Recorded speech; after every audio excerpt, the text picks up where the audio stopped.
And for a club or even a resident or private owner, what are the maintenances that they're gonna need when it comes to owning a what do you call it, a paddle, a court? Yeah, it's fairly easy. So normally our recommendation to clubs is that at least they need to sweep the sand once a week.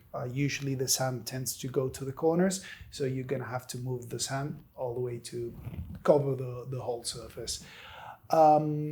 Private residents, normally once a month, even 2 months. It depends on how much it's played. So what does that do? Does that just is brushing and disperse it out evenly? Yes, so the bounce is even throughout the surface. Yeah. The other thing that it's part of maintenance, but most clubs try to not do or they tend to forget, it's replacing the sand, which should be something that every 3-5 months you should do it, 6 months maybe.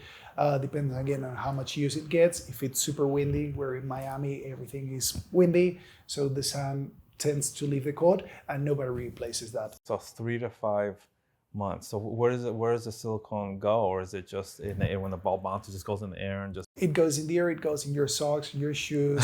It goes everywhere. Definitely. And what is the longevity of a paddle court whenever after you install it? Yeah.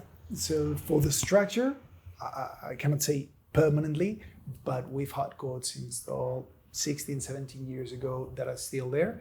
Obviously a little bit more rusty and now they look old, but they could last a long time, especially if the weather is not too bad. What you're gonna have to replace is normally the turf.